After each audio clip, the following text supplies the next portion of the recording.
వి gold trusted gold buyers మీరు తాకట్టు పెట్టిన బంగారాన్ని విడిపించి ఈ రోజు ఉన్న మార్కెట్ ధరకు కొనబడను 7771077720. Welcome to iDream media. So జనరల్గా డయాబెటీస్ అండి, ఇంట్లో ఇద్దరు ఉంటే ఒకరికి డయాబెటీస్ అనేది ఉంటూ ఉంది. అయితే ఇది చలికాలం, ఈ సీజన్లో ఈ డయాబెటీస్ అనేది ఎక్కువ అవుతూ ఉంటుంది, షుగర్ లెవెల్స్ అనేవి ఎక్కువ అవుతూ ఉంటాయని చెప్తూ ఉంటారు. నిజమేనా ఇది? అయితే జనరల్గానే నైట్ ఈ షుగర్ లెవెల్స్ ఫ్లక్చుయేట్ అవుతూ ఉంటాయి. సో తీసుకునే ఆహారంలో జాగ్రత్తలు తీసుకోవాలి, డిన్నర్లో చాలా జాగ్రత్తలు తీసుకోవాలని చెప్తూ ఉంటారు. దీనిలో వాస్తవం ఎంత, పూర్తి వివరాలు తెలుసుకుందాం. ఈరోజు మనతో పాటు ఉన్నారు ప్రముఖ internal medicine specialist doctor Rajesh Chukkala గారు. డాక్టర్ గారు నమస్తే. నమస్తే డాక్టర్ గారు, ఎన్నో ఇంట్రెస్ట్ చేశాను మిమ్మల్ని ఈ షుగర్ గురించి. అయితే ఈ చలికాలము అంటే సీజన్కి షుగర్ లెవెల్స్ అనేవి మారుతూ ఉంటాయా? చలికాలంలో వాస్తవానికి ఎక్సర్సైజ్ అనేది చాలా మంది మానేస్తారు. ఫస్ట్ థింగ్, సో ఎక్సర్సైజ్ మానేసినప్పుడు వీళ్ళు చేసే పని ఏంటి? ఎక్కువసేపు పడుకోవడం. సో ఇండైరెక్ట్గా యాక్టివిటీ అనేది తగ్గిపోయింది. యాక్టివిటీ తగ్గిపోతూ చలికాలంలో కన్జంప్షన్ ఆఫ్ క్యాలరీస్ కూడా ఎక్కువగా ఉంటాయి, ఎందుకంటే ఆ ప్రిఫరెన్స్ అలా ఉంటుంది. సో ఎండాకాలానికి చలికాలానికి డిఫరెన్స్ ఏంటంటే వాటర్ తక్కువ తాగుతాం, సో స్టమక్ ఎంప్టీనెస్ ఎక్కువగా ఉంటుంది. సమ్మర్లో ఎక్కువ వాటర్ తాగుతాం, స్టమక్ ఫుల్నెస్ ఎక్కువ ఉంటుంది. సో ఆ కారణంగా ఇంకొద్దిగా ఎక్కువ తినడం అనేది సహజంగా జరిగే అంశం. సో ఈ కారణంగా షుగర్ అనేది ఎఫెక్ట్ అవుతుంది. ఓకే, జనరల్గా ఈ లెవెల్స్ ఉంటే ఇది నార్మల్ షుగరు అనడానికి ఏముంది డాక్టర్ గారు? ఎట్లా మనం చెప్తాము? సో స్ట్రిక్ట్ గైడెన్స్ ప్రకారం ఒక డయాబెటిక్ పర్సన్కి రికమెండెడ్ లెవెల్స్ ఆర్ 100 ఫాస్టింగ్ అనేది. ఆ ఫాస్టింగ్ అనే బ్లడ్ టెస్ట్ కూడా ఉదయాన్నే 6 నుంచి 7 గంటల మధ్యన చేసుకోవాలి, ఐడియల్గా 6 గంటలప్పుడు చేసుకోవాలి. తర్వాత ఆహారం తినిన తర్వాత 2 అవర్స్కి, ఆ ఫుడ్ తినిన తర్వాత 2 అవర్స్కి అరౌండ్ 160, 10± ఉంటే ఇది correct amount of sugar management. అయితే నేను జనరల్గా ఇలాంటి సెంటర్కి వెళ్ళినప్పుడు ఇంటర్వ్యూ కోసం వెళ్ళాను డాక్టర్ గారు. అక్కడ డాక్టర్ అడుగుతూ ఉన్నారు ఏంటంటే పేషెంట్ని, షుగర్ లెవెల్స్ ఎక్కువ వచ్చాయి, రాత్రి ఏం తిన్నావు అని. అంటే రాత్రి ఏం తిన్నది ఫాస్టింగ్ బ్లడ్ షుగర్ మీద చూపిస్తుందా ప్రభావం? సాధారణంగా ఇప్పుడున్న లైఫ్ స్టైల్స్లో వెస్టర్నైజేషన్ అనేది ఎక్కువగా కనిపిస్తుంది. సో ఆల్మోస్ట్ ఎవ్రీబడి కొద్దిగా లేట్గా పడుకుంటున్నారు. ఎవ్రీవన్, ఒకరని చెప్పడానికి లేదు, అందరూ కూడా లేట్గా పడుకుంటున్నారు. సో లేట్గా పడుకునే ప్రక్రియలో మనం చేసేది ఏంటంటే లేట్గా భోజనాలు తినడం కూడా. అండ్ లేట్గా భోజనం తినడమే కాకుండా కొద్దిగా high calorie food or consumption of calories కూడా ఎక్కువగా రాత్రులే. ఇప్పుడు ఎవరైనా డే టు డే యాక్టివిటీస్ తీసుకుంటే, ఎవరైతే కాన్షియస్గా లేరో పొద్దున మధ్యాహ్నం కన్నా రాత్రులు కాస్త ఫుడ్ కన్జంప్షన్ ఎక్కువగా ఉంటుంది. సో ఇవే కాకుండా మనం ఇదివరకు అనుకున్నట్టు మానసిక ఒత్తిడులు అనేవి పెరుగుతూ వస్తున్నాయి. ప్రతి ఒక్కరికి స్ట్రెస్ అనేది ఎక్కువ ఉంటుంది, నిద్ర అనేది లోపిస్తుంది. సో నేను చెప్పదలుచుకుంది, డయాబెటీస్ అనేది ఒక హార్మోన్ ద్వారా రెగ్యులేట్ అయ్యే కండిషన్. ఇంత చేంజెస్ వచ్చినప్పుడు ఈ హార్మోనల్ ఇంబ్యాలెన్స్ కూడా తప్పుదోవ పడుతుంది. ఆ కారణంగా ఈ ఫాస్టింగ్ షుగర్ అనేది ఫ్రీక్వెంట్గా ఎక్కువగా కనిపిస్తుంది. ఓకే, అయితే ఫాస్టింగ్ షుగర్ ఎక్కువగా కనిపిస్తే దాన్ని బేస్ చేసుకొని మందులు రాస్తారా, లేదంటే దానికి కూడా ఏమైనా 24 hours మానిటరింగ్ అట్లా ఉంటుందా డాక్టర్ గారు? ఇప్పుడు డివైజెస్ అనేవి చాలా వచ్చున్నాయి. ఇప్పుడు కంటిన్యూస్ బ్లడ్ షుగర్ మానిటరింగ్ అనేది చాలా కామన్గా వాడుతున్నాం. దీన్ని CGM అంటాం. ఈ CGM అనేది ఇప్పుడున్న అవైలబుల్ డివైజెస్లో కనీసం 14 రోజుల వరకు కంటిన్యూస్గా మానిటర్ చేసే విధంగా ఉంటుంది. ఏ టైంలో ఎక్కువ అవుతుంది, ఏ టైంలో తక్కువ అవుతుంది అన్ని డేటా చూపించేస్తూ మీకు అలారమ్స్ ఇస్తూ కూడా ఇది ఫంక్షనింగ్ అనేది జరుగుతుంది. సో అలాంటి దాన్ని డేటా తీసుకొని మేము ఈ లెవెల్స్ అనేవి అడ్జస్ట్ చేయడం జరుగుతుంది. ఈ ఒక్కరోజు పెరిగిందా, 10 రోజులు పెరిగిందా, కంటిన్యూస్గా ఎక్కువ ఉందా అనే దాన్ని బట్టి మనం మెడిసిన్ ఎలా విధంగా అడ్జస్ట్ చేయాలనేది. ఎందుకంటే ఇక్కడ జస్ట్ షుగరే కాదు, అసోసియేటెడ్. ఇప్పుడు సపోజ్ నిద్ర లోపించిన వల్ల షుగర్ పెరిగినప్పుడు నిద్రని టార్గెట్ చేయాలి, కానీ షుగర్ని కాదు టార్గెట్ చేయాల్సింది. సో ఏదైతే టార్గెటెడ్ ప్రాబ్లం ఉందో దాన్ని ఓరియంటెడ్గా ట్రీట్మెంట్ అనేది జరుగుతుంది. ఏది దీన్ని ట్రిగర్ చేస్తుంది అనేది దాని బేస్డ్, దాన్ని తగ్గించుకుంటే షుగర్ అనేది. అంటే జనరల్గా ఇప్పుడు మరి శీతాకాలంలో ఎక్కువగా షుగర్ లెవెల్స్ అనేవి ఫ్లక్చువేట్ అవుతూ ఉంటాయి, పెరుగుతూ ఉంటాయి అన్నప్పుడు జాగ్రత్తలు ఏం చెప్తారు డాక్టర్ గారు? సో మీ డైలీ యాక్టివిటీ ఏదైతే మేము రికమెండ్ చేస్తుంటామో, అవి స్టాప్ చేయొద్దు. That is the first thing. సరే, ఇప్పుడు మీరు సంవత్సరం పొడుగుతా చేసి 2-3 నెలలు మానేసినప్పుడు మీ క్యాలరీ బర్నింగ్ కెపాసిటీ తగ్గినట్టే కదా. అవును. సో దాని కారణంగా షుగర్ అనేది వేరియేషన్స్ అనేవి వస్తున్నాయి కదా. తర్వాత కన్జంప్షన్ కూడా పెరుగుతుంది కదా.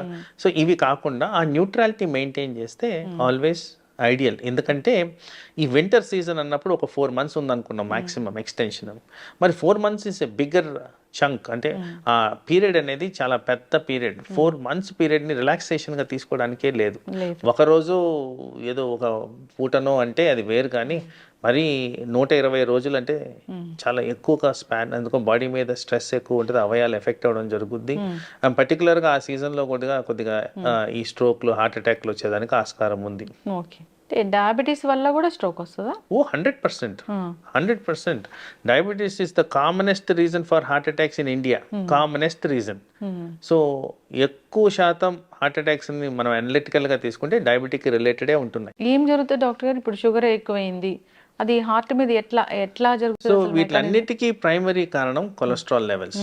ఎప్పుడైతే క్యాలరీస్ పెరుగుతున్నాయి అంటున్నానో ఆ ఎక్సెస్ అమౌంట్ ఆఫ్ క్యాలరీస్ ఏమవుతుంది బాడీలో ఫ్యాట్ రూపంలో తయారవుతుంది. కొలెస్ట్రాల్ అంటే ఏంటి? ఫ్యాటే. సో ఆ ఫ్యాట్ కారణంగా ఈ రక్తనాళాల్లో బ్లడ్ సరఫరా ఆగిపోవడం, ఆ కారణంగా బ్లడ్ సప్లై ఎక్కడైతే లోపిస్తుందో పర్టికులర్గా బ్రెయిన్ అండ్ హార్ట్కి ఎఫెక్ట్ అయ్యి స్ట్రోక్ అనేది వచ్చేదానికి ఆస్కారం ఉంది. ఇండైరెక్ట్గా చూసుకుంటే ఈ హై షుగర్ లెవెల్స్ వల్లే ఇదంతా జరుగుతుందని సైంటిఫిక్ రుజువులు ఉన్నాయి. ఓకే డాక్టర్ గారు, ఇప్పుడు ఎవరైనా ఈ షుగర్ టాబ్లెట్స్ రాసినప్పుడు షుగర్ ఉన్న వాళ్ళకి బిఫోర్ ఫుడ్, ఆఫ్టర్ ఫుడ్ అలా ఇస్తూ ఉంటారు డాక్టర్స్. కొందరు బిఫోర్ ఫుడ్ తీసుకుంటే మాకు పడట్లేదు, ఆఫ్టర్ ఫుడ్ తీసుకుంటామని తీసుకుంటూ ఉంటారు. అది మంచిదేనా అండి? సో ఐడియల్గా ఇది customisation to the patient need మీరు చెప్పే థింగ్. సో ఐడియల్గా ఎప్పుడన్నా ఒక సబ్స్టెన్స్ మనం ఒక దాన్ని కంట్రోల్ చేయడానికి ఇవ్వాలి అంటే బిఫోర్ ఫుడ్ అనేది ఇంపార్టెంట్. ఎందుకంటే అది జీర్ణమయ్యి ఈ షుగర్ లెవెల్స్ స్పైక్ అయ్యే లోపలే అది కూడా ఎఫెక్టివ్గా పనిచేయడం అనేది ఇంపార్టెంట్. సో ఐడియల్గా always sugar tablets before food అనేది ఉండాల్సిన అవసరం ఉంది. అది 10 నిమిషాల 30 నిమిషాలు అనేది డాక్టర్ గారు నిర్దేశిస్తారు. తర్వాత ఎవరికన్నా ఈ జీర్ణాశయానికి సంబంధించిన ప్రాబ్లమ్స్ ఉన్నప్పుడు దాన్ని ఎలా కస్టమైజ్ చేసుకోవాలో వాళ్ళ సూచనల సలహాల మేరకు ఫాలో అయితే సరిపోతుంది. ఎస్. కానీ అయితే చాలా పెద్ద మీ మీద కంప్లైంట్ ఏముంటుందండి డాక్టర్స్ మీద? నాకు షుగర్ వచ్చింది, కానీ డాక్టర్ గారు ఏమో నాకు ఇన్ని టాబ్లెట్ రాశారు, ఓన్లీ ఒక షుగర్ టాబ్లెట్ రాస్తే సరిపోతుంది కదా, కొలెస్ట్రాల్ రాశారు, మల్టీవిటమిన్ రాశారు, ఇలాంటివన్నీ ఎందుకు రాశారు అని అంటూ ఉంటారు. ఎందుకు డాక్టర్ గారు? డయాబెటీస్ అనేది ఒక్క షుగర్కి సంబంధించిన వ్యాధే కాదు, పలు అవయాల్ని ఎఫెక్ట్ చేసే వ్యాధి అది. అండ్ నేను ఇదివరకు చెప్పినట్టు హార్మోనల్ ఇంబ్యాలెన్స్ కారణంగా వచ్చేదే ఇది. డయాబెటీస్ రాకముందు జరిగే అంశం ఏంటంటే పర్టికులర్గా టైప్ 2 డయాబెటీస్లో ఉబకాయం అనేది ఆల్రెడీ ఎస్టాబ్లిష్డ్. ఉబకాయం అనగా మెజారిటీ ఆఫ్ పేషెంట్స్లో ఫ్యాట్ కాన్సన్ట్రేషన్ పెరిగితేనే వచ్చేది ఉబకాయం. సో డైరెక్ట్గా ఊబకాయం గురించి మాట్లాడితే ఈ కొలెస్ట్రాల్స్ పెరిగిన దాని కారణంగా ఫ్యాటీ లివర్ అనేది వస్తుంది. అథెరోస్క్లెరోటిక్ బ్లాక్స్ అంటాం, ఏదైతే రక్తనాళాలు బ్లాక్స్ అంటామో ఆ బ్లాక్స్ అనేవి కనపడతాయి. ఆ బ్లాక్స్ ఎక్కడైనా రావచ్చు కండిషన్ బట్టి. అందుకోసం అన్నిటికీ ప్రివెంటివ్గా డయాబెటీస్ని షుగర్ కిందే కన్సిడర్ చేయకుండా డయాబెటీస్ వల్ల వచ్చే ఎండ్ ఆర్గన్ డ్యామేజ్ ప్రివెన్షనే ఇప్పుడు మేము ఫోకస్ చేస్తున్నది. ప్రథమంగా దీంట్లో హార్ట్ అటాక్స్ రాకుండా మేజర్గా కన్సర్న్ చూపిస్తున్నాం, ఎందుకంటే highest amount of diabetic heart disease ఎక్కువగా ఉంది. అలాగే డయాబెటీస్ ద్వారా కిడ్నీలు ఎఫెక్ట్ అవుతాయి, లివర్ ఎఫెక్ట్ అవుతుంది, బ్రెయిన్ ఎఫెక్ట్ అవుతుంది, కళ్ళు ఎఫెక్ట్ అవుతాయి. వీటిలన్నింటినీ కవర్ చేస్తూ మెడిసిన్స్ ఇవ్వాలి కాబట్టి పలు రకాల మెడిసిన్స్ ఇవ్వడం జరుగుద్ది. అది కూడా పేషెంట్ కండిషన్ బట్టి. ప్రతి ఒక్కరికి అన్ని మందులు రాయడం జరగదు, కానీ సాధారణంగా ఎవరికైతే సరిగ్గా కంట్రోల్ ఉండదో, ఎవరికైతే అవయాలు ఎఫెక్ట్ అవుతున్నాయో వాళ్ళల్లోనే నంబర్ ఆఫ్ టాబ్లెట్స్ పెరిగేదానికి ఆస్కారం ఉంటుందండి. ఎస్. అయితే డాక్టర్ గారు, చాలామంది డైట్తోని మేము డయాబెటీస్ తగ్గిస్తాము అంటున్నారు. చాలా వీడియోస్ నేను కూడా చేశాను ఈ డైట్ చెప్పే వాళ్ళతోని. నిజమేనా అండి డైట్ తోని డయాబెటిస్ అనేది? దాంట్లో రాకెట్ సైన్స్ లేదు కదండి, ఇట్స్ కామన్ సెన్స్. మనము ఈ షుగర్ ప్రొడ్యూసింగ్ సబ్స్టెన్సెస్ తినకపోతే ఇంకా షుగర్కి ఎందుకు మనం ట్రీట్మెంట్ ఇవ్వాలి? అది దాంట్లో పెద్ద నాకు ఆశ్చర్యం కూడా లేదండి. బేసిక్లీ మీరు షుగర్ డిప్రైవ్డ్ ఫుడ్ కానీ తింటే మీకు మెడిసిన్ అవసరం పడదు. Okay. So as it is ఇప్పుడు ఒక ఫ్యాట్ కంటెంట్ తిందాం అనుకోండి, ఫ్యాట్ ఒక్కటే తిన్నప్పుడు మీకు షుగర్ లెవెల్స్ పైకే కావు. ఎక్కడైతే కార్బోహైడ్రేట్ కాన్సన్ట్రేషన్ పెరుగుతుందో అక్కడే మనకి షుగర్ లెవెల్స్ స్పైక్ అవుతున్నాయి. ఈ డైట్ అనేది సాధారణంగా మన అందరం కూడా రైస్ తింటాం. రైస్ కారణంగా షుగర్ స్పైక్ అవుతుందని ఎస్టాబ్లిష్డ్ ఫ్యాక్ట్. అవును. దీంట్లో కూడా చాలా వ్యత్యాసం ఉందండి. ఈ సోనా మసూరికి బాస్మతి రైస్ కూడా చాలా తేడా ఉంది. సో ప్రతి రైస్ లోనూ షుగర్ లెవెల్స్ పెంచే తత్వం ఉంది. రైసే కాదు, ప్రతి సబ్స్టెన్స్ లైక్ చపాతి, వీట్, ప్రతి దాంట్లో ఉంది ఆ తత్వం.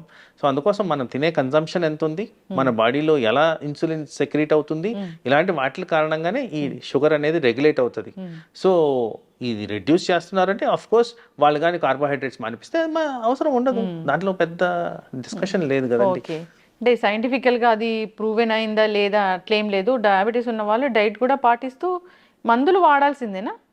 అంటే కార్బోహైడ్రేట్స్ తినకపోతే మందులు వాడాల్సి వస్తుంది. మరి అది కార్బోహైడ్రేట్ రిలేటెడే ఉంటుంది. అది చాలా అంటే కన్ఫ్యూజన్ ఉంది డాక్టర్ గారు. ఈ డైట్ తీసుకోమంటారు, డయాబెటీస్ తగ్గిస్తామంటున్నారు. ఒకవైపు డాక్టర్లు ఏమో మందులు కూడా వాడాలి, ఈ డైట్ కూడా పాటించాలని చెప్తారు. ఇప్పుడు నేను మీకు ఎగ్జాంపుల్ చెప్పాను.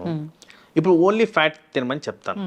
ఓన్లీ ఫ్యాట్ తినమంటే దానికి వచ్చే అనర్థాలు నేను మిమ్మల్ని అడుగుతాను. ఇప్పుడు మీరు చెప్పండి, ఒక కామన్ పర్సన్ లాగా ఎక్కువగా ఫ్యాట్ తింటే ఏమవుద్దండి బాడీలో? యూరిక్ యాసిడ్ లెవెల్స్ పెరుగుతాయి.